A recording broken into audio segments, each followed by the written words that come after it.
Guilty as charged. Guilty as charged. Guilty as charged. Guilty as charged. That's my guy.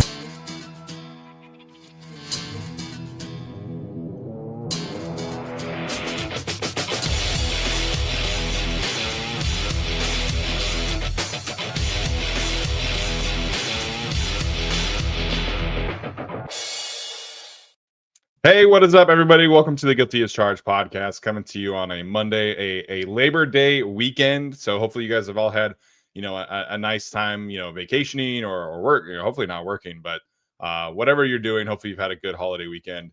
My name is Steven, and I am the host, as always, doing a little resetting of expectations today. There's been a lot of talk about the Chargers offense in the negative fashion. So we kind of wanted to dig through some numbers, kind of reset our expectations for the season, obviously post Rashawn Slater injury and all that good stuff. It should be a really interesting conversation. We put a lot of time and effort into kind of compiling this slideshow for you guys, so hopefully you enjoy it. And again, just kind of settling down some panic, I think, that is out there in Chargers land, but should be a fun one. Joining me as always is my good friend Tyler. Tyler, what's up, man? How you doing tonight? Doing very well. I spent my day watching the extended version of Lord of the Rings: Return of the King and eating leftover brisket. So, it's kind of perfect, Yeah, that is really nice. That is really nice. Obviously, I was down in Pasadena this week, and I don't want to do like the whole Utah thing, whatever, but they looked great. But I will say, Brooke and I and my parents went to this breakfast place in Pasadena called Popping the Yolk. And genuinely one of the best breakfasts I've ever had in my entire life.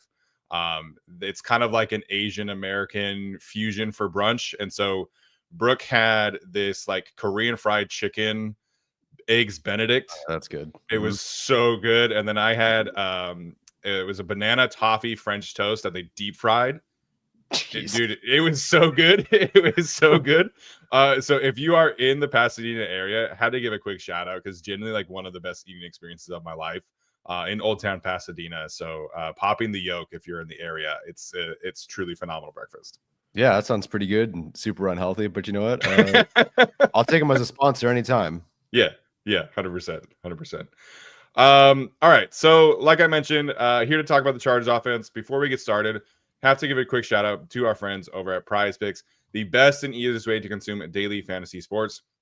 We have made it through the dark times. We are 3 short days away from an NFL football game being on your television on Thursday night. We obviously are full swing into college football season. Bill Belichick is coaching college football tonight, which is super weird to me. But if you go to Prize Picks, download the app Prize Picks on whatever app store you use.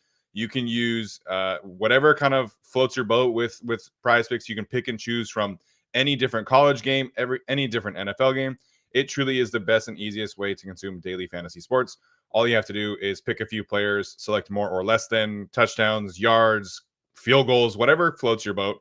Prize Picks has you covered. So the best way to do that, again, Prize Picks app, code GUILTY at checkout for a deposit match of $50 on your first lineup of $5.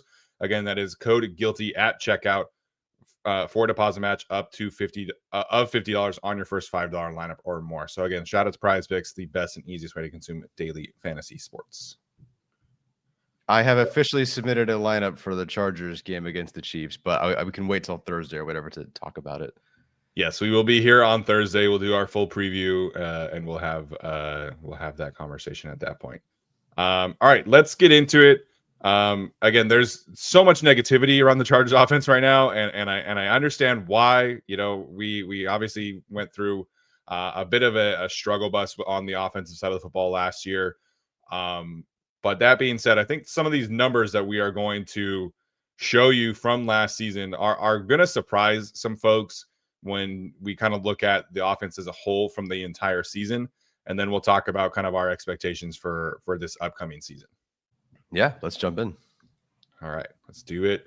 Again, for our audio audience, we'll have a slideshow up on the screen, but we will obviously do our best to kind of run through some things here. So again, when you zoom out and look at the 2024 statistics from the Chargers offense, in terms of overall EPA and success rate, they ranked 12th and 20th, Dropback EPA per play and success rate was 12th and 18th.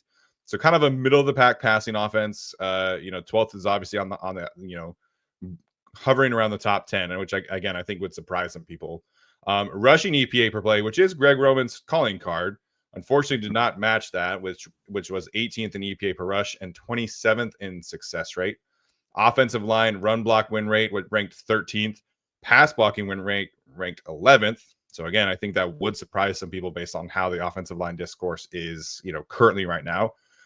Overall pass blocking efficiency from the regular season was 16th. Obviously highlighting the regular season playoff game, different story for sure. Red zone touchdown percentage was 18th, and then points per game, yards per game was 13th and 20th. So Tyler, when we were kind of compiling this list here, what was like the main takeaway from kind of having this? We're 9 months removed at this point from the Houston game. What kind of surprised you about this list and the way that the offense finished last season? I think the offensive line rankings always surprise me, in particular with run block win rate, because pass protection, and there's a world where I can see where there are 2 tackles that you have, and I guess that could apply to run block win rate too. But okay, like you have 2 good tackles, your PBE could be worse, but the run block win rate is a bit of a surprise just because the run game itself and its success rate in particular was so bad. Yeah. And sometimes you think of last year, it's like, well, it was, this person couldn't block or this block couldn't be sustained. And, J.K. Dobbins was doing this and that was all great. But then you look at the success rate versus the block win rate. It's like, well, how much of this was on the running backs? And the Blob Man on Twitter today, or X today, was discussing that. It actually the numbers do indicate that it was actually more of the running backs, or the running backs should have had more fault last year in the lack of success in the run game, which I do agree to a certain extent, especially when it comes to a Gus Edwards. So I thought that was kind of surprising. To me, it's really just the disparity between their EPA and the success rate, in which case, generally speaking, like with J.K. Dobbins, for example, there were some explosives that really bumped up their EPA. Some explosive plays overall that bumped up the EPA.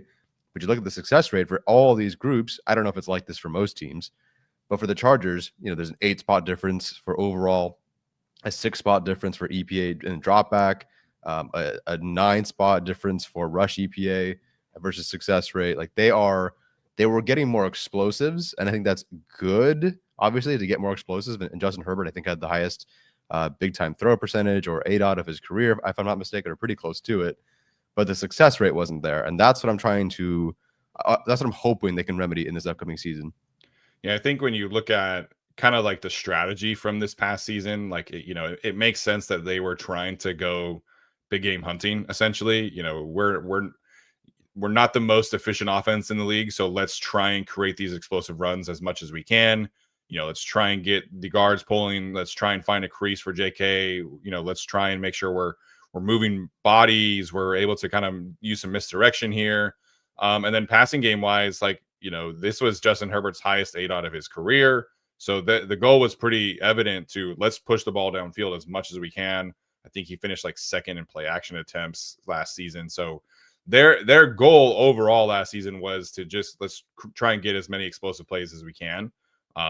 Which I think is a little counterintuitive to how people expect a Jim Harbaugh offense to look, where, they expect them to be this offense that chews out the clock a little bit, grinds out, 6, 7, 8 yard runs and just continues to be efficient. And that's obviously not what the Chargers were. So, again, there's a lot more positives here than I think some people would kind of remember about this last season, given the discourse and everything like that.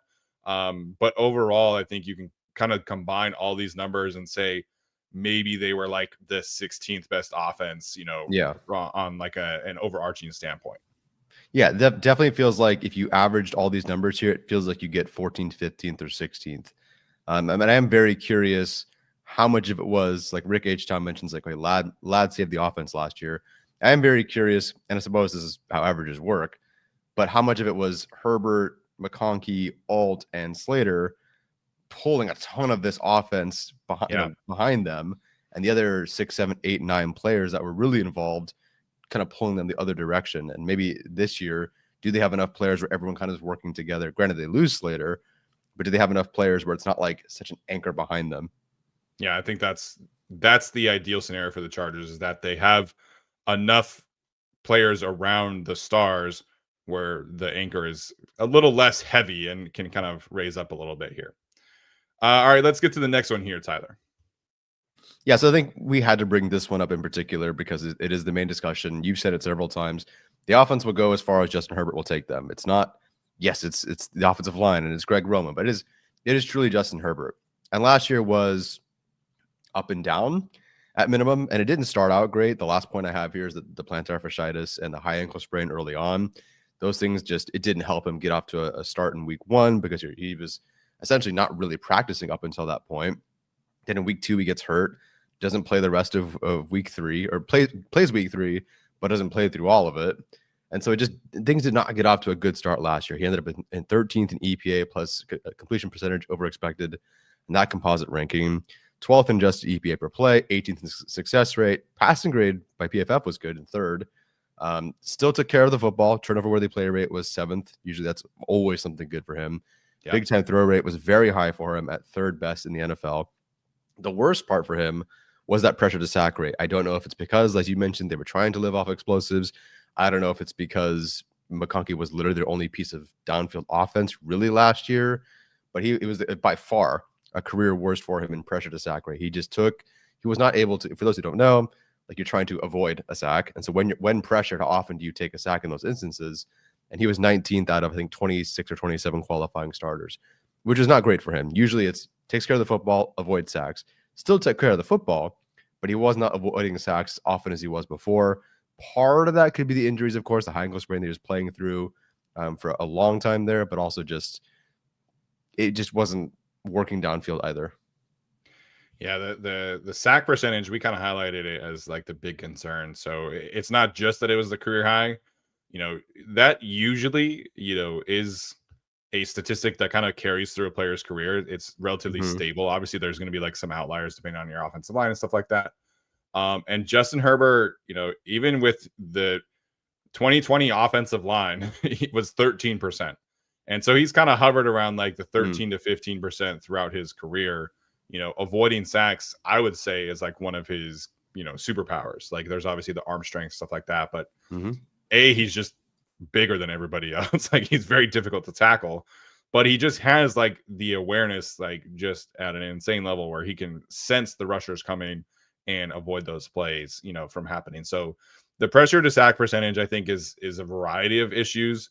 It's this offense, inviting more pressure because of the downfield nature, right? It's the interior offensive line struggling to, pick up stunts, at a very, very high rate. And then obviously, like you have mentioned here at the bottom, the foot. So just looking at, the first few games when he was dealing with those issues, he was sacked. Twice against the Raiders, twice against the Panthers, twice against the Steelers, twice against the Chiefs. Whereas those are games where he probably, is a little bit healthier. Maybe that's a 1-sack game instead of a 2-sack game and stuff like that. There was a 6-sack performance against Myles Garrett and company, which would definitely kind of elevated things there a little bit. So I'm curious. I think this number will come down, but I'm curious how much, because they still want to push the ball down the field. The offensive line issues, relatively speaking, are probably going to continue. He's obviously going to be healthier at some point. This is a player who just should be healthier. He's had the rib injuries, the both fingers, and 2 foot injuries last year, so he should be healthier. Can this come all the way down to 13%, his career low? Probably not, but can this be, maybe 16%, maybe 17%? And that, I think, would be a step in the right direction.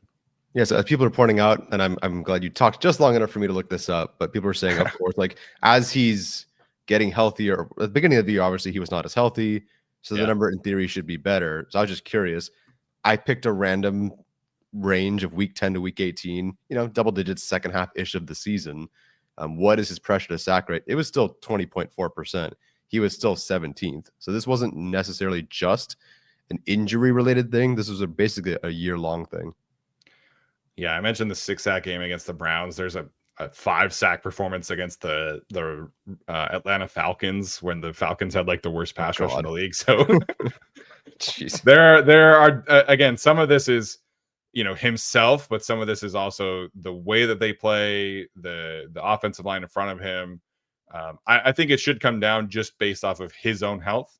But how much I think is the big question. So I think for the, as the offense continues to get more efficient, and we can talk about some of like the personnel changes, how that helps that. But the success rate for me is like the one where I'm like, this cannot continue for him. Obviously, some of the sack rate, some of the EPA per play is a little out of his control, but the success rate, I think, is absolutely something that has to come down this season for him. Like that is something that he can control, at least a little bit. So I think that's the one for him that was the most glaring for me. Yeah, definitely. All right. I wanted to look at this with the Greg Roman conversation about year 2 leaps. And some of this is obviously, personnel driven and things like that. But theoretically, year 2 is the season where all the coaches talk about, we have a full year together. We have we're in our second off season. We're able to kind of figure out what the quarterback likes. We're able to figure out more about the personnel, make adjustments, all this stuff. So theoretically, the offense should be better in year 2 in general. That's like how coaches, frame this overall. So I wanted to look in San Francisco, Buffalo, and Baltimore, just how much, if at all, the offense is improved. And in San Francisco, obviously, they went from the Alex Smith offense to the Colin Kaepernick offense, which revolutionized football, at that time. And like they were doing things that not many other teams are doing from a quarterback run standpoint. So from a total EPA per play, they went from 16th in 2011 to 5th in 2012. Dropback EPA per play went from 15th in 2011 to 7th in 2012. Rushing EPA per play was the big leap, obviously 18th in 2011 to 3rd to 2012. And that jump potentially, with the run game, I think is maybe not in the cards this year. We'll get to that in a second, but the passing game, EPA per play, I could see the Chargers going, similar value there just based off of the weapons and things like that. In Buffalo, they went total EPA per play 10th to 8th, 15th to 17th in dropback EPA per play, and then 5th to 1st in rushing EPA per play, which I had no idea that the Buffalo offense was like that good with Tyrod Taylor running things there. So again, very interesting to kind of go back there and look at that. With Lamar, he missed like 4 games in 2020. So this is kind of a little skewed here with like how the offense performed. What stayed the same, though, is that the rushing EPA per play with Lamar was 1st in 2019, 1st in 2020. Dropback EPA per play dropped from 1st in 2019, which is Lamar's MVP season, to 15th in 2020. Again, some of that is Lamar injury and stuff like that. Total EPA per play went from 1st to 6th. So there's obviously some mixed components here with, quarterback changes and injuries and things like that. I think for the Chargers, you're maybe looking at the Buffalo situation where they improved a little bit, from a rushing standpoint, improved a little bit overall, as maybe what's in the cards for the Chargers. Obviously, I'm not expecting them to be like 1st in EPA per rush or anything like that. But, I think little improvements is certainly in the cards this year. Well, some fans might hope it turns out like the Buffalo offense, because Greg Roman was fired after the second week of that season.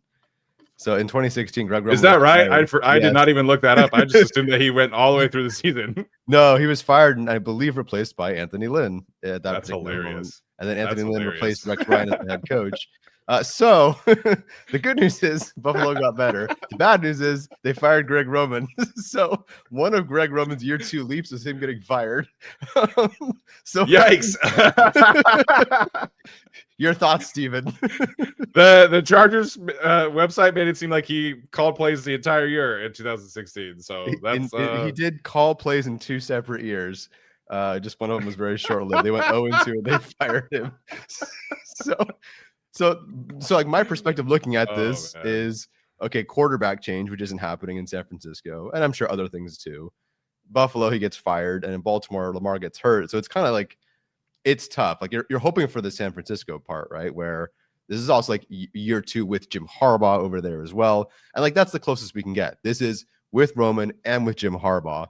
So it's like that 2011 to 2012 jump works for me. If Herbert can run a little bit more, I don't know how much the rushing EPA was changed by Kaepernick running the football. Did Kaepernick take over that? I love that this is our new like peer-reviewed option. I forget Cam Hart. Oh man. So Oh, anyway, man. Chargers fans may hope that it does go like Buffalo. Because hey, they did turn out great. So, maybe Keel McDonald takes over, Andy Bischoff takes over. Who knows? Marcus Brady, maybe? Marcus Brady, yeah, something like that. Who knows?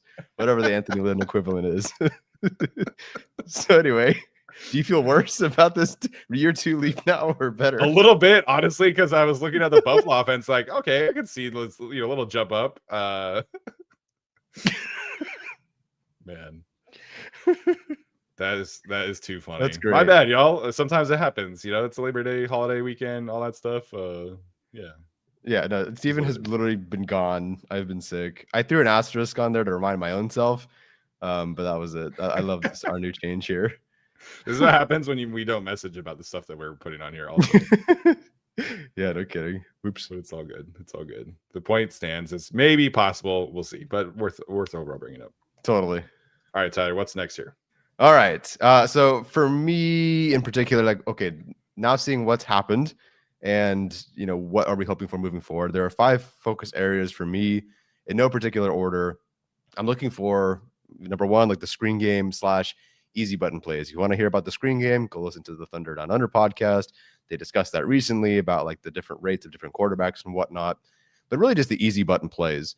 There was a game last year against the Tampa Bay Buccaneers where Steven and I just got on the show and we just hated every bit of what we saw because of just, let's take our hurt quarterback and get him killed in every way possible and give him nothing useful or easy to work with. There were some games last year which Greg Roman was just like, well, I don't know. And just go figure it out. We'll still get our explosives. It was like reverse Joel Lombardi, which is like, well, we have nothing but conservative plays and we're just going to spam that. Run game efficiency, of course, like that is by far their worst ranking. So the success rate has to go up. Pass protection, duh. That'll just be an area of focus no matter what, but definitely the first 4 weeks of the season. Red zone efficiency, where they were 18th, that needs to improve. As we've said it many times, we joke. Hopefully, this is the last time I get to joke about this. The 4 verts with the tight ends and Matlock cannot happen. It will, but hopefully it doesn't happen anymore. And then just literally anybody but Lad McConkey doing something at wide receiver. Or just, I don't know, Lad McConkey goes 2,000 yards. That's cool too. Yeah, Lad McConkey going 2,000 yards. I think this team will not have the volume for that. But we'll get to that group in a second here. But I think one of the things I'm most curious about really is like how Keenan Allen is going to affect the easy button aspect here. Because if you look at like Lamar Jackson and his offense and what the Greg Roman experience was for him versus Todd Monken, the ADOT has come down. The short passes have gone up. There's a lot more of an RPO emphasis, and some of that is Todd Monken's like experience in college and things like that. They're getting the ball into, Rashad Bateman, Zay Flowers, obviously Justice Hill, things like that. They're players like that, I should say. They're getting the ball out into their hands much quicker. And so for the Chargers, it's like last year, do you really have people who you want to get the ball into their hands quickly? Probably not. Maybe they could have used Darius Davis a little bit more that way. They could have used J.K. Dobbins a little bit more that way. Well, now you go out and you get Keenan Allen, who is obviously a quick game master. I maintain that Quentin Johnson should be used in short area situations at a much higher level. Mm-hmm. Lad can do more short area stuff now that you have other weapons around him. Keandre Lambert-Smith runs a 4-3, like, Tyler Conklin, etc. Like, there's more options here for the easy buttons to run.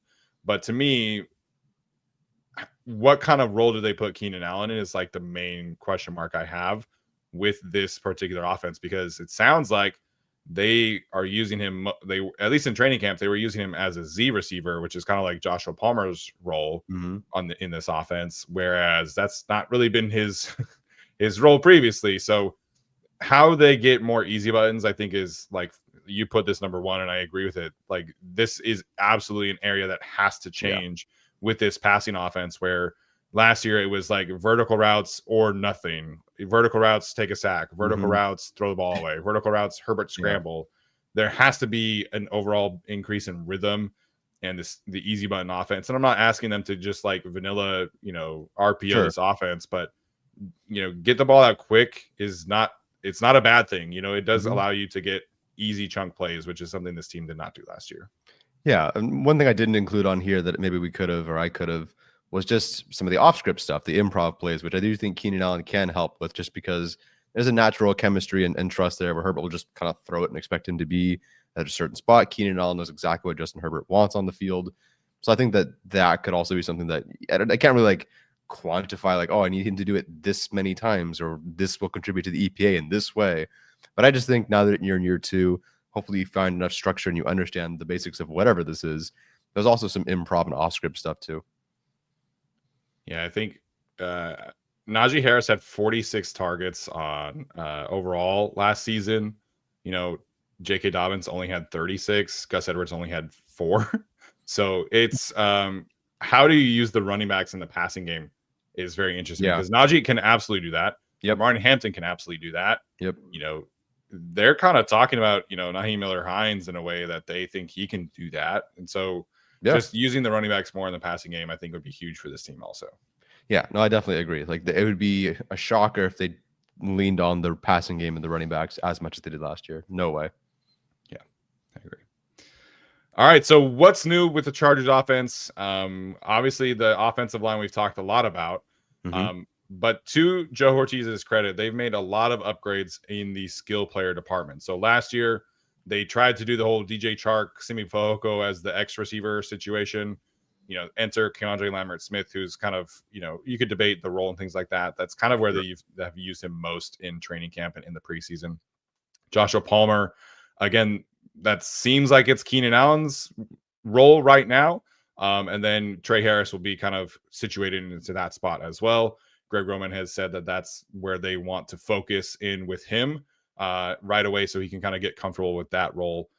Hayden Hurst like barely played for this team, and you bring in Tyler Conklin, who has had a really strong track record of getting, you know, 500-600 yards in his career. Like, we've highlighted the lack of drops, etc. That will be, I think, a huge boost and somebody who's gone way under the radar in Chargers land. Stone Smart, again, had like 4 really fun games. Probably should have been playing the entire season. But they've got plans for Rondé Gadsden, and he's looked good in training camp. He's had, you know, a pretty strong rapport with Justin Herbert already, apparently. He had the one really good preseason game at the end, didn't really get targeted in the other ones. But he should be a little bit more effective than Stone Smart. And then I think the biggest one, you go from J.K. Dobbins and Gus Edwards to Omarion Hampton and Najee Harris. Najee's trying to play this week. He has been cleared for contact. We'll see what that exactly looks like in terms of week 1. But overall, going from Dobbins and Edwards to Hampton and Harris, I think is a pretty significant upgrade for this supporting cast. Yeah, it really is. When you lay it out like this, and maybe like it's different than we could have written down. It's basically the same other than Keenan. But 3 months ago, we write this down. It's like, okay, well, here's the rookies and what they could be. And is it an upgrade? And yeah, sure, we don't officially know. But now we've seen Keandre Lambert-Smith. We've seen Trey Harris. And Gadsden just had that great game. And they added Keenan Allen. And Hampton does look good. So now it's not just like we're just swapping name for name. It's like you actually can kind of see that these could be upgrades. And if nothing else, again, knock on wood, DJ Chark, Simi Fehoko, Josh Palmer, Hayden Hurst, J.K. Dobbins, and Gus Edwards were all hurt last year. You can't get into that rhythm. And obviously Herbert was hurt as well. You just can't get into that rhythm. You know, is Palmer in this game? I don't know. Is he? No, he's out. DJ Chark, okay, he's our ex all of training camp. Whoops, he's out for however many games he was. Simi Fehoko, hey, he's looking pretty good. And there he goes. J.K. Dobbins, great start. You know, Gus Edwards starts for a couple games. He goes on IR. It's just off and on and off and on and off and on with these guys. And I don't expect everyone here to stay healthy. I know like Trey Harris was dealing with something. I don't know if he still is. Keenan Allen generally hasn't missed time recently, but you know, he can. Najee Harris hasn't missed time. We'll find out what's going to happen this year. But I think that these guys, especially with many of them being very young, will play more and be more consistent for better or worse. So if they are upgrades, great. If anything else, I hope they're just on the field more consistently. Yeah, I think, you know, in that Houston game, obviously that's like the main one that people point to. Joshua Palmer missed that game. Not to say that Joshua Palmer being active in that game changes the outcome, but you just felt like they did not have, you know, that third capable receiver. You know, and whenever any of them missed time, it was like, man, like you really like 8 on feel 11 football. Yeah, exactly. And so the Chargers have a lot more weapons this year overall. I think having 2 capable pass catching tight ends, that might not be like fantasy league winners in Conklin and Will Dissly is a huge upgrade. And then you bring in Oronde Gadsden to kind of be your athletic change of pace and your upside play like that's in this offense with how much they want to play, 2 tight end sets, having 3 capable pass catchers. Obviously, we can't really say for certain that Oronde is going to be, legitimately capable right away, but you have 3 guys who you're invested in, 3 guys who you trust to potentially be out there. Whereas you could tell last year they did not want to play Stone Smart unless he was, absolutely needed, which the 4 games were fun. And then running back wise, again, I think you count these 2 guys, you count Hassan Haskins, who they're very high on, and then the receivers that we talked about. I think I understand the pessimism about the offensive line, which we'll get to here in a second. But from a skill player standpoint, I think everybody should be pretty happy with how the Chargers have approached this offseason. Yeah, I honestly, we were hoping maybe for a bigger swing at X initially. Obviously, they didn't do that. But overall, just saying that you have 6 upgrades here at receiver, tight end, running back. Again, we don't know for sure, but I think you can feel pretty confident, at least like 4 of them are definitively upgrades. That's pretty good by Joe Ortiz. The offensive line is another story. Guys, it took us 31 minutes and 37 seconds to get to the offensive line. I want you to remember that from here on out. But overall, in terms of just getting more weapons on the field for Herbert, for Greg Roman, they did a good job. Yeah, Calvin in the chat says mucho weapons this year. It really seems like that was their focus, right? And Jim Harbaugh said a few times during the offseason, like weapons for Justin. Yeah. That's what we're doing here. And we'll see if that offensive line lack of investment matters enough to kind of negate this, which we'll get to here in a second. So really quickly, our audio audience is going to take a quick break, and then we are going to continue right along after this. Okay, so in terms of the offensive line obviously matters. This is the tip of the spear team. We are going from Rashawn Slater to Joe Alt. We're going from Trey Pipkins to Mekhi Becton at right guard. Hopefully, fingers crossed, Mekhi Becton can stay healthy. Was not crazy about that quote about his knees last week, which is, another thing.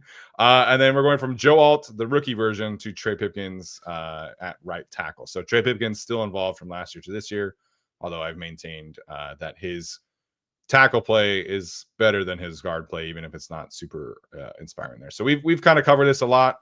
But still, what's new? Have to bring it up. Yeah. If you say Slater to Alt is a wash, fine, whatever. Pipkins to Becton is an upgrade. It's really just that one significant downgrade that will be a very big downgrade for this team. But the story is really the 2 guys that aren't on there, being Bradley Bozeman and Zion Johnson. Like those 2 are kind of the bigger story because they remained where they were without contest, despite all we heard about there being competition. But that's fine. This is where my optimism for the offense comes to a bit of a screeching halt. Yeah, and we can definitely get into our biggest concerns here. In terms of the offensive line, I think like the positive spin that the Chargers are probably like talking themselves into is that they believe Mekhi Becton is truly a force multiplier on the interior.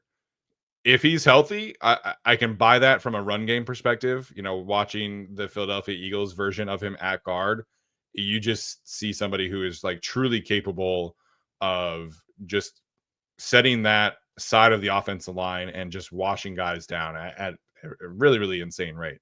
So for the Chargers, it's like if you lose that guy after losing Rashawn Slater, where's the ceiling of your offensive line? I think in an ideal world, Joe Alt takes an all-pro level leap, which I think is absolutely in the cards, and you don't feel the left tackle spot as significant as you would going from Rashawn to anybody else. And then Mekhi Becton plays 17 games or plus playoffs, and he elevates his pass blocking performances along with his run game performance. And the 2 of them, plus 2 good run blockers in Zion Johnson and Bradley Bozeman, plus a potentially like a average right tackle, that gets you to like maybe the 14th best offensive line in the league. That's the positive spin. That is best case scenario for me with this group.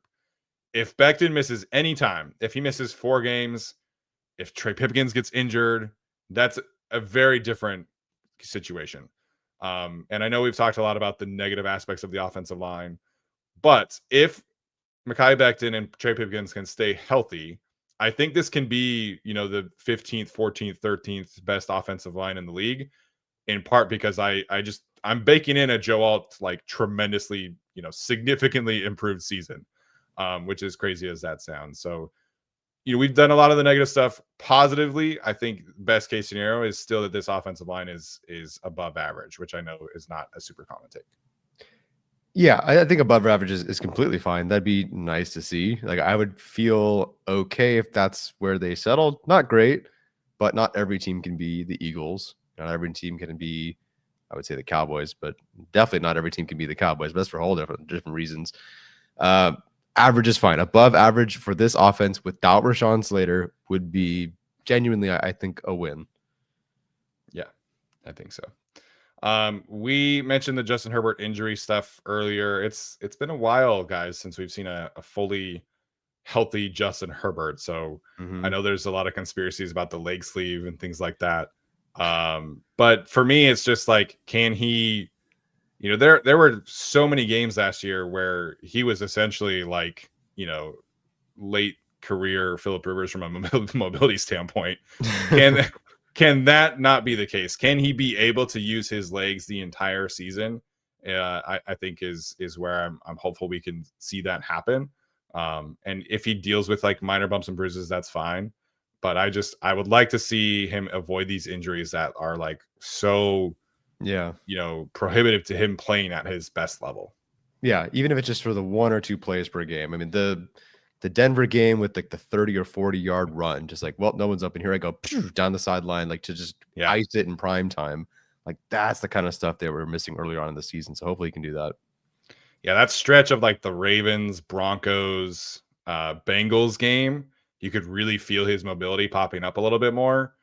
And then in the last few games of the season, and particularly against the Texans, I don't know if he was himself, from a physical standpoint. Like, there was just a lot less intention from a running standpoint. So just would like to see him be able to use that. Not expecting like a Lamar Jackson rushing season by any means, but just being able to use his legs when he feels like it's necessary would be a huge step forward. Yep. We talked about the Greg Roman year 2 plan and some things that need to, improve from that standpoint. And then I think the smaller scale upgrades here, this is an offensive, or this is a front staff that really felt like they needed to kind of take more bites at the apple, as opposed to let's drop, a Will Fries level contract in here or a big receiver contract or whatever. How much does that really move the needle? Is Najee Harris enough of an upgrade at RB2 to like really, take your rushing game to the point where you need it to be? Yeah, I mean, realistically, what did they spend? What are they spending in 2025 on offensive line or offensive upgrades? Like 15 million in cap space, maybe. Granted, there's, I know there's a 2026 contracts and Becton's making like 12 million, but they added 10 new players on offense, and they're not spending a ton. Yeah. But do those at bats and having more at bats, is that enough to move this team? Because look, we can list all those 10 players. Unfortunately, it's always true. 4 of them probably don't work out, or they don't go as well as you were hoping. It happens every year. It's impossible to go 10 for 10. So do those 6 players do enough for your offense to take them forward? Or what were the Chargers really missing that big swing? Would that have done more than a Conklin, Najee, Trey Harris, Keandre Lambert-Smith, Mekhi Becton, smaller scale upgrade? Yeah, I think the offense needs like, in terms of like free agent evaluation, the offense needs their Poona Ford, somebody who they're like doing a short-term contract with and then merits a long-term 3-year contract with. Is that going to be Najee Harris? Probably not, because they just drafted Omarion in Hampton in the first round. But can that be Tyler Conklin? Can Tyler Conklin be somebody who they look at in next March and think, hey, man, like we really want this guy back on this team. Like he just is a huge help, from, schematic standpoint. He's somebody who really elevated our tight end room. Can that happen? Can Keenan Allen show, hey, man, like I still got some quality football left? And obviously the fan base, I'm sure, would love to have him back around. But the surplus value aspect of it, I think we feel great about that happening with the defensive free agents. Can that happen with a free agent or 2 on offense? I think would be a huge boon for this group. Yeah, that'd be amazing. I mean, imagine Mekhi Becton actually takes a step forward. And he's a Pro Bowl guard. Yeah. Or, I don't know, Tyler Conklin has 800 receiving yards. Can anybody do that this year? Yeah, I think that's fair. And then schematically, like I think my biggest concern about the Greg Roman situation is what happens when you have this defense maybe take a step back. You're playing, Brian Flores, you're playing some of these high-end defensive coordinators. If Jesse Minter isn't the guy that, can really hold things down for you, does Greg Roman have enough answers to make things work? And I think, like I mentioned the Falcons game earlier, the defense had like 4 turnovers in that game.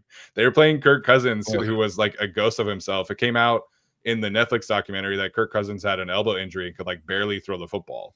And the Chargers barely won that game because Justin Herbert couldn't throw the football. He was getting derailed by Matthew Judon in year 17 or whatever. Like, can Greg Roman do enough to kind of like overcome the circumstances? Can he do enough to match what Jesse Minter does? I don't think like being the elite defensive play caller, that's not in the cards for Greg Roman, but can he raise his own level up? I think is very important for this team overall. Yeah, absolutely. I very am curious. I'm very curious. Like, do we get first half of final Denver game Greg Roman, or do we get second half of that game? But I do think in most of the games after the Tampa Bay, I don't know what happened after the Tampa Bay game and after that first half against the Broncos, it was a great set of like Greg Roman adjustments and using players different ways and Herbert playing well and everything kind of gelling. That was great. So if they can do stuff like that, be consistent with that and just rise to the occasion, awesome. Because I think the defense this year is going to have its struggles. Like out of the gate, are the Chiefs like the greatest offense? Not necessarily. The Raiders, the Broncos, I don't know. But when they start facing those better receivers, those better teams, those better quarterbacks, those better offenses, they're not going to hold the Chiefs. I'm just picking the Chiefs. They averaged like 18 points a game. The Chiefs did in the 2 games against the Chargers last year. Yeah, it's just not going to be like that in every game this year. And they still lost both those games because Greg Roman, these guys could only put up 16 and 15 in those games. So can you, if it's worse for the defense this year, can you rise to the occasion? I hope so. Yeah, I agree there. Okay, so we've done a lot of last season, upcoming season expectations. I think we can kind of summarize this that the Chargers were about league average in 2024 from an offensive standpoint. They added 2 or more weapons at receiver, running back, and tight end. Obviously, Mekhi Becton is brought in. Rashawn Slater is out, obviously. It is year 2 with the scheme. How much that matters is up for debate. So kind of looking at all of this, Tyler, zooming out, we're, obviously 4 days away from the opening game here. Where do you think the ceiling is for this offense? We'll start there and then overall like expectations. Okay, so the ceiling for this offense is to creep into the top 10. That is the ceiling for this offense because they've added enough pieces. They have the quarterback. It is year 2.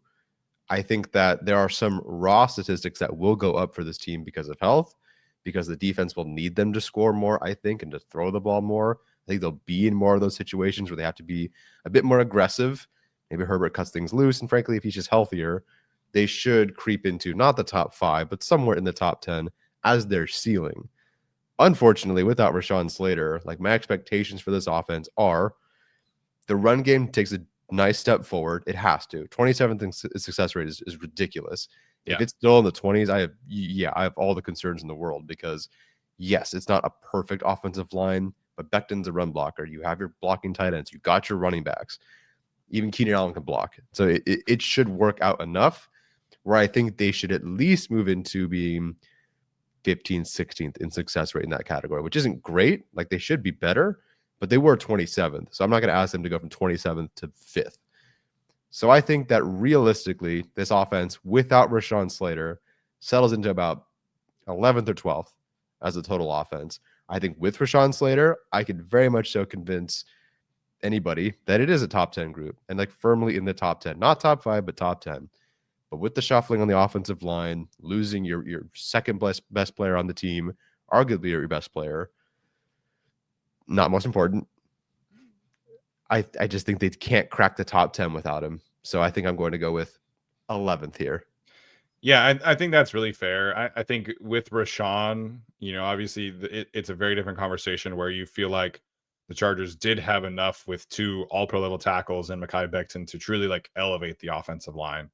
And maybe that plus the weapons brings you into like similar to you. I was never really expecting like a top 5 offense, even before the Rashawn Slater injury, because there's so many other great offenses with frankly better play callers, better offensive lines, like stuff like that. So I think with Rashawn, the ceiling was probably maybe the 7th to 8th, 9th best offense. I think for me, the ceiling is probably more like in the 9 to 12 range. I think like best case scenario with this group with Justin Herbert playing at, obviously if Justin Herbert plays at like an MVP level quarterback, if he plays like he did in 2021, where the other circumstances just don't really matter as much, then yeah, they could probably creep into the top 6. But I just don't know with this offensive line, with the way it's at, and what this ecosystem with Keenan Allen and Ladd McConkey, I think is still a bit of a question mark. So for me, I think ceiling is probably like the 9th best offense. I think I'll settle in more in like the 13th, 14th range where it's a little leap up, but I don't think they have like the truly blue chip players enough to make like a tremendous leap forward. Similar to you, I don't think like 27th rushing attack, I don't think that's happening. I think they're probably going to be in the more like 14 to 16 range. I think Omarion Hampton there is like truly going to be, a tremendous impact player right away. I know everybody's expecting like Trey Harris and KLS to like just come in and light the world on fire. I'm a little not pessimistic on them. I'm a little, do they really use them as much as they should kind of question mark for this group? And that to me kind of does lower the ceiling a bit here. But overall, I think they'll improve from a success rate standpoint, from an efficiency standpoint. I just don't know if they have like the blue chip players to like truly push this inside the top 10. So I'll settle with like, 12th to 14th ish as kind of like where I would predict. Yeah. So I think with all the improvements, it feels like 1 to 2 steps forward, let's say 2 steps forward, but then 1 step back with Rashawn Slater being out. You lose a blue chip player, one of the best players in the NFL. Yeah. You're going to take a step back. So yeah, I think it's pretty fair. And I was surprised. I sent out a poll on Twitter today. I was surprised how not realistic, but I'm a Chargers content creator. I post a tweet out for Chargers fans basically, and I think like 77% of Chargers fans said like 11th or worse, and I was actually surprised that was the approach that was taken. I really would have thought some homerism or something, but I think everyone's just kind of like, yeah, they'll be about better than league average, and that's where we all are. Which will be nice because maybe it's either going to happen or they're better. I think I see them more likely to be better than worse, barring an injury to Justin Herbert. Yeah, and I think it's important to frame it that way because a lot of the conversation from like a media perspective, and obviously the fan base has a lot of negative fans that are very loud. A lot of that group thinks that this is going to be like a bottom 5 offense, which I just don't think that's truly ever going to be the case. Somebody mentioned earlier, right? Like the 2020 offense had a significantly worse offensive line. Justin Herbert didn't have an off season and he was able to lead like a top 25 offense. Like I think that's the level of quarterback that Justin Herbert is, where he can overcome the pieces around him to a certain extent if he's healthy. So your quarterback is too good. I think the running backs are too good this year. I think you have enough on the offensive line to at least be a league average running game, and that should equal like the 12th best offense in the league. So the recipe is there for a small leap forward, just not like the ceiling leaping forward that we were all maybe hoping for without Rashawn Slater. And obviously if Becton misses time, Pipkins misses time, then that conversation kind of comes down a bit here. But I think I really wanted to do this episode because there is so much negativity with the offense, and I'm guilty of that too. Like we've been very critical of the offensive line stuff, and I stand by that. But when you zoom out and you look at how they performed last year, the weapons they have this year, hopefully a healthy Justin Herbert in 2025, I think the offense should be good enough where this group can be better than last season and be more efficient, keep the defense fresh, and hopefully that kind of helps the defense avoid a major regression like might be possible this year. Yeah, the top or bottom 5 comments are just ridiculous. I mean, that's just hot take BS. I'm sorry. Like the Browns, TBD on the Raiders, but the Titans, no idea what the Giants are doing. Still have no idea about the Patriots. The Saints, for God's sake. The Colts have no idea what they're doing at quarterback. Yeah. The Dolphins will probably get people fired by week 12. Bottom 5 is ridiculous. It almost seems impossible for the Chargers to get there as long as Herbert plays even 12 games this season. I don't see that anything worse happening. Yeah, if Herbert stays healthy and plays 17, like the floor is probably like the 20th best offense. Like it's funny to me, like a lot of the people who are like, this offense sucks are also like Justin Herbert MVP. And I'm like, there's a major disconnect going on here. Like you can't have an MVP level quarterback and be the 20th, the 25th best offense in the league. Like your quarterback matters so much more than that. And so I think he's too good. I think the run game will be a lot better and the offense overall should be better. So I think the group has a pretty high floor. It doesn't have a super high ceiling right now. Maybe that comes next year, but it does have a pretty high floor heading into 2025. I think so. All right. Hopefully you guys enjoyed that conversation. We don't have time to do the defense, but it would be interesting. They'll be good. They'll be good. I think that's an easier one to catch for sure. Yeah, special teams will be good. Defense will be good. See what the offense does. Yeah, I agree. All right, we'll jump into some super chats and then we'll head out. Our guy Athir is back in the chat. Appreciate him for jumping in here. He says that his score prediction for Friday night. I have to keep reminding myself that it's Friday night. I keep my brain is so wired to like Thursday, Sunday, Monday that I keep having to say like it's Friday. He says his prediction is Chargers 27. Chiefs 17. His bold predictions are that the defense gets 5 sacks and KLS, his young rookie, 126 yards, 2 touchdowns. Am not afraid. 5 sacks. How many did they have last time they played the Chiefs? Did Derwin have? Was Joey playing that game? I don't remember. Let's see. That was week 4. Pass rush. They had 4 sacks in week 4. Okay. Joey Bosa did not play that game. Right. So Bud Dupree had 2 sacks in that game. Tareem Still and Troy Dye each had 1. Okay. Yeah, Derwin missed that one. Derwin missed that game. And then the other game was week 15? No. 13, 14. I don't know. 14. They had 4 sacks in that game as well. Thule, Derwin, Joey, and Khalil each had 1 in that game. All right.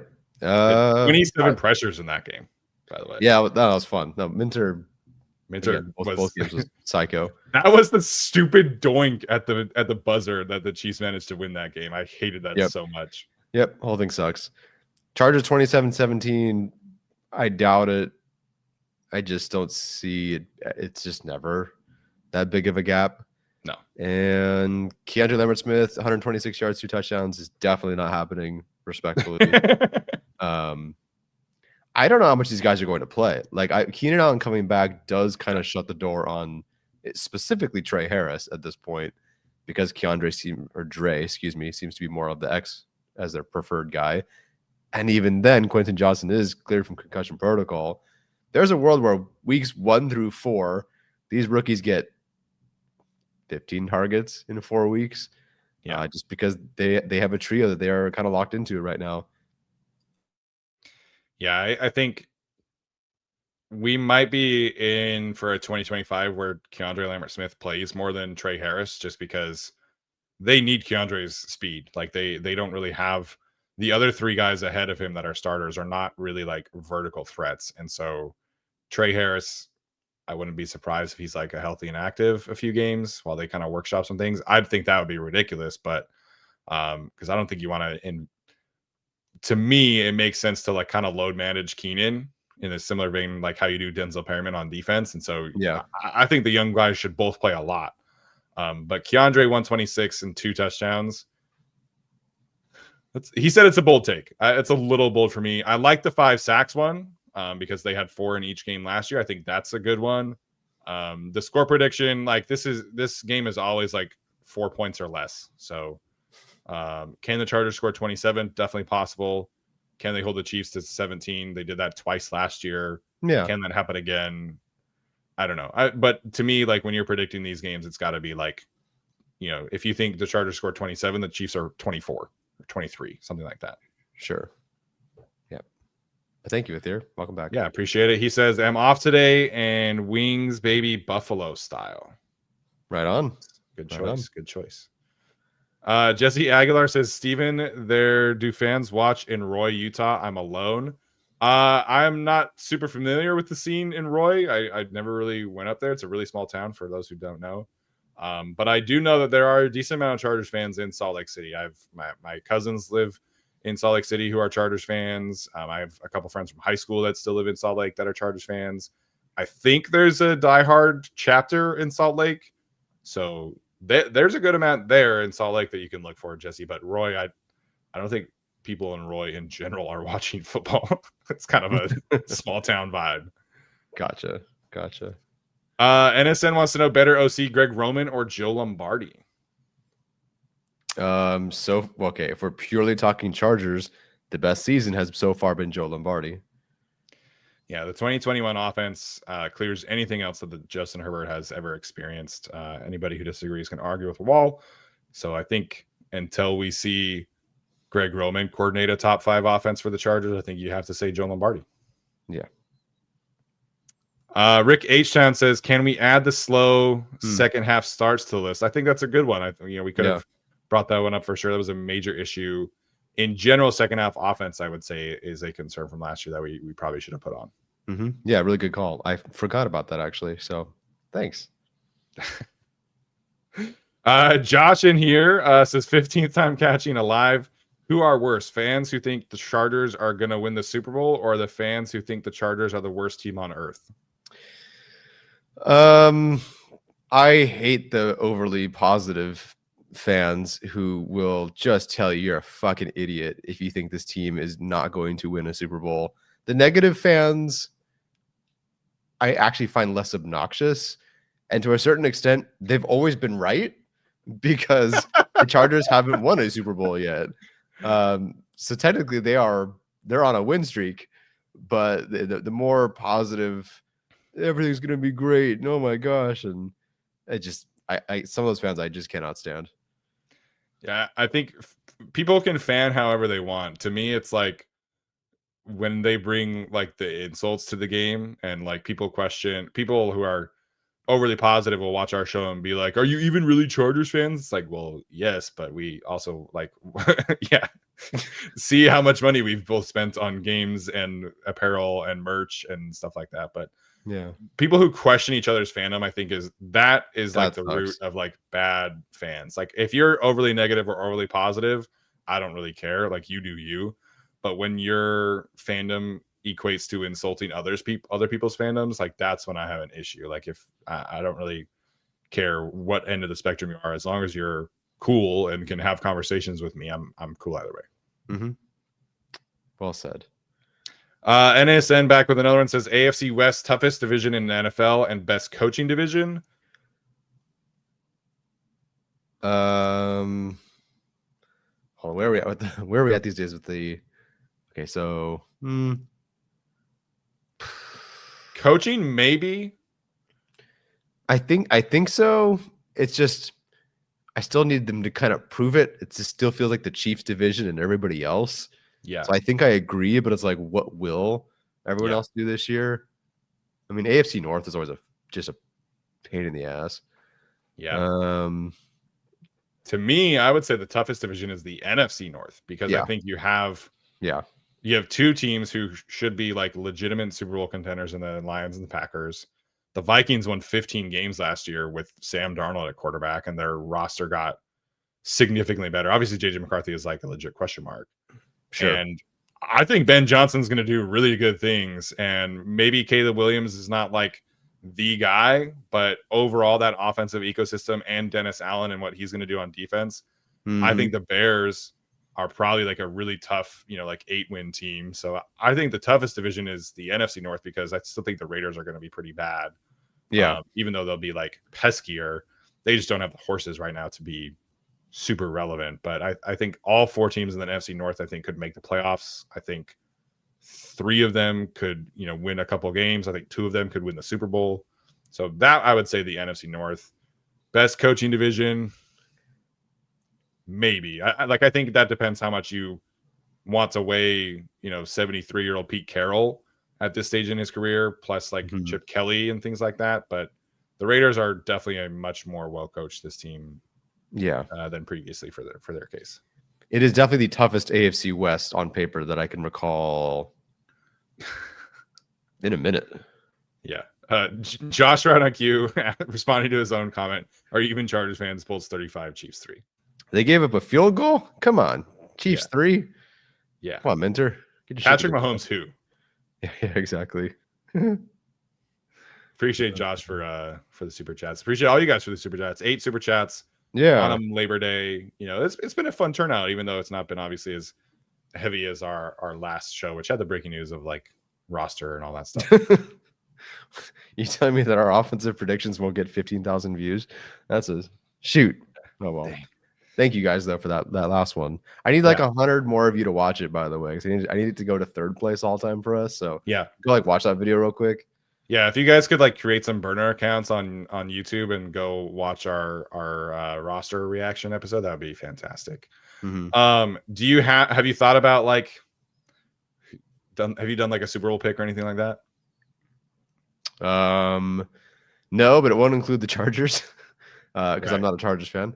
Right. And yeah, I don't know. At some point, the Bills should do this thing, right? But I don't know. It's not the Cowboys. Nope. I don't know yet. The Packers definitely are making things interesting. I just have an extremely hard time after watching the Eagles wipe the face of the turf with the Chiefs last year. Yeah, I have a hard time not picking them as the team that makes it to represent the NFC, and the AFC is just, I don't know. So someone's got to get it together and not to be the Chiefs, but here we are every year. Yeah. I think the Bills have done enough with their issues where I think this could be the year for them. Granted, I've been saying that, but they've been your darling for years. I know. It makes sense. I mean, they're kind of everyone's media darling. Yeah. I don't know. I watched Hard Knocks, and every year I watch Hard Knocks and I'm like, oh, I really believe in this team, except for last year when it was the Bears, where I was like, this coaching staff is doo-doo. But some of this is definitely the Bills are kind of sneakily, very popular here in the Central Valley. And I think some of the optimism there is rubbing off on me. But I do think overall, they have an MVP level quarterback. They have a great offensive line, great running game. They added Joshua Palmer instead of, the ghost of Amari Cooper. I think that'll be good for them. The defense, I think, added some. Joey Bosa. Yeah. If he plays. Yeah. If he plays. Yeah, he was playing in the preseason game for them, and I was like, what the heck? Yeah, that is funny. So, yeah, I think right now I'm going Bills over Eagles in the Super Bowl, and I do have the Packers making the championship game and the Chiefs making the AFC. Yeah. We got a last-minute super chat from James. Hey, had to admit to a Raiders fan, Herbert is 0-7 in his biggest games. 2 playoffs, Raiders week 17, 4 Chiefs games to tie or go up. Please say I missed one. I mean, he also beat the Chiefs in 2021. There are other big games where the Chargers have won. I think officially versus opposing playoff teams, he's 4-15 or something, which is not great. But also he's been in a coaching disadvantage for basically every single matchup of those games. So yeah, I wouldn't worry too much. Yeah, I think for me, I don't really the Raiders week 17 game. We saw that live, and I think everyone came away going, "Wow, everyone sucks except Justin Herbert." Everything was pretty good except for Herbert that game, or it was bad except for Herbert. The Broncos game last year, it wasn't a critical game, but after that Bucs loss, if they lost that game, I think the Broncos would have jumped them in the division. I think they would have had to. Didn't matter in the postseason, but they would have had to go play Buffalo, I think, at that point, or somebody if they didn't make it. So, yep. I would consider the Bengals a big game. Obviously, the Bengals were not a playoff team, but that was another the Bengals were kind of at the point where there was if they lost, they were out of the playoff picture essentially. There are other big games that Herbert has played in where they've won. You Yeah. know, is he, 0 for 4 recently against the Chiefs? Yeah, but he also broke his ribs in one of those games. Like I'm not super concerned about this. Honestly, like my view of like Justin Herbert discourse is like anything prior to 2024, I just don't really care about. Like there's no real point for me in like revisiting everything that went down in the Jacksonville game when this is a completely different team, completely different coaching staff. If you want to have a real conversation about Houston, we can do that. Yeah. But I don't think you hold the week 17 Raiders game, the Jaguars game against him right now when the coaching was just such a mess at that point. Yeah, I think so. I've mostly kind of moved on from the Herbert discourse because I think at this point we all agree he's at least a top 10 quarterback, probably a top 7 quarterback. But if he wants to get, higher up in those rankings, either someone needs to retire or they need to start winning more games and he needs to deliver in the postseason. So he's a great quarterback. Lucky to have him. But yeah, that's kind of I just have kind of given up on the Herbert discourse because you're not convincing anybody in either direction until he wins or continues to lose. Yeah. Yeah, like week 4 in the Chiefs game that I attended, Joe Alt and Rashawn Slater did not play. He was dealing with an ankle injury himself. They were starting Sam Mustipher at guard. Like how am I supposed to hold that against him? I don't know, man. Why are you arguing with the Raiders fan? Who cares? I don't know. So yeah, I Herbert discourse in general, I'm just like, people who want to dunk on him never talk about the context of what's going on with his team. Yeah, and I just until he wins a Super Bowl. I mean, you watch it with like Lamar. That discourse sucks too a lot of the time, and he's been more successful, has had better overall seasons, and that discourse still sucks. So I'm just kind of letting this play out until he either isn't a Charger anymore or wins the Super Bowl. Yeah, obviously not expecting a Super Bowl this year, but if they could win a playoff game, like the best possible case for Herbert discourse is that the Chargers are like the 7 seed or the 6 seed. And they go into Buffalo or Baltimore or Kansas City and win a playoff game. And then that, I think, would like buy him some time to just be like, okay, leave me alone from a narrative standpoint. Yeah. And I think he probably doesn't ever like talk about these things. It's not like he shares like, oh, I had such a rough time. But like, I don't know. I was at that Houston game and you can just see it on the field and feel it on the field and feel it in the body language. He was just getting killed. Nobody was open. The interception that wasn't his fault, the interception that was his fault. It was just kind of a disaster game. And you just felt terrible for him. And I'm sure he felt terrible about that game during, after, probably still. So I would love to see him at least just get that one to get that monkey off of his back. Yeah. As a former 49ers quarterback once said when he beat the Chargers in the Super Bowl. Good old Steve Young quote. Yeah, good old Steve Young. Yeah, man. Okay, that's gonna do it for us tonight. Our next show is gonna be our week 1 preview. If this is your first season watching our show, we do a lot of fun different like segments and things like that. Should be a fun way to break down, just Chargers and Chiefs games, which I think is very interesting from a, like for such a long time with the Chiefs, there's just been a lot of like the same faces. There's a lot of new people on the Chiefs. Obviously, they have the same staples, right? But like, what does their left tackle situation look like? I think is really interesting. Who can, what is their defensive tackle situation outside of Chris Jones? Stuff like that. Who plays corner opposite of Trent McDuffie? Like, there's some things to talk about with the Chiefs that I think is a little bit more interesting. We did get one more super chat in from Andrew. Great profile picture there. It says BTFU, shout out to my girlfriend. She took me to the Chargers Broncos TNF game. Once it flexed onto my B-day, she to go, bolt up fellas, let's have a year. Love that. That was awesome. Probably the only positive person who reacted to the flexing of that game to Thursday Night Football. So I'm glad it worked out for somebody. Yeah, that's awesome. Okay, you said that was a good profile picture. Do you know what that is? Is it a Pokemon thing? Okay, I honestly didn't know if you even knew what that was. It's a Charmander, but I wasn't sure if you even knew what that was. So wow, look at Steven go. I know like the basics, Yeah. Basically, I know the Pokemon that are in Super Smash Brothers. Okay, that's actually fair. Yeah, he evolves into Charizard eventually. Well, Charmeleon, then Charizard. Don't come at me, chat. Yeah. Well, there's that. Appreciate it, Andrew. Hopefully you get an equally fun birthday this year. Although, depending on the day, that probably is not involving a Chargers game. Yeah. All right, you guys. That is going to do it for us tonight. As always, make sure to leave a rating, review, comment. All that stuff does continue to help grow our show here on the Guilty as Charged podcast. We'll see you on Thursday for our preview, Friday for our post-game recap. Can't wait, man. Football is back. I love it. Best time of the year. Hopefully the Chargers have a good season, and we'll be with you every single step of the way. As always, bolt up.